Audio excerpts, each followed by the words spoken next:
ناظر ظافر جن کے مطابق امام حسین علیہ السلام دشمن فوج پر حملہ کرنے ہی لگے تھے کہ یکا یک گرد بلند ہوئی اور ساتھ ہی عجیب شکل کا ایک محب آدمی سامنے آ گیا، جس کی سواری سر سے کمر تک گھوڑے کی طرح اور پاؤں شیر سے ملتے جلتے تھے۔ امام کو ادب سے سلام کیا۔ امام نے پوچھا کہ تم کون ہو؟ جواب دیا کہ میں ظافر زاہد ہوں، شاہ مرداں کا ادنی خادم ہوں۔ میری ساری فوج جنگل میں تیار کھڑی ہے۔ آپ کے والد نے جب بیر العالم میں فتح کے بعد جنات کو مسلمان کیا تو میرے باپ کو حکمران بنایا تھا۔ ان کا نام راحیل جن تھا۔ باپ کی وفات کے بعد میں بادشاہ بنا ہوں، سب جن میرے ریت میں ہیں۔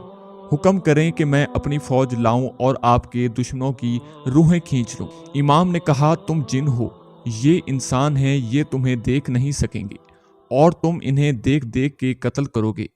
ظافر جن نے کہا کہ بدر میں بھی فرشتے دکھائی نہ دیتے تھے۔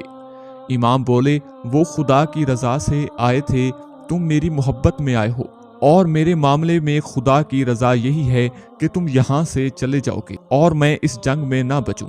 ظافر جن نے انسانوں کے روپ میں آ کر لڑنے کی پیشکش بھی کی لیکن اس کی ایک نہ چلی۔ پھر ظافر جن نے کہا کہ اجازت دیجیے اہل بیت کو حفاظت سے مدینہ پہنچا دو۔ فرمایا مقدر یہی ہے کہ میرے بعد یہ لوگ اسیر ہوں اور قید کی سختیاں اٹھائیں۔ اے ظافر تو لوٹ جا کہ اب جو حال اس میدان جنگ میں ہوگا وہ تجھ سے نہ دیکھا جائے گا۔ کچھ روایات کہتی ہیں کہ ظافر جن وہاں رک گیا اور چپ چاپ سب کچھ دیکھتا رہا۔ جو داستان زیادہ مشہور ہوئی وہ یہ کہ ظافر جن واپس گیا تو اس کی والدہ نے پوچھا کہ تم کہاں گئے تھے اور کیسے واپس آتے ہو؟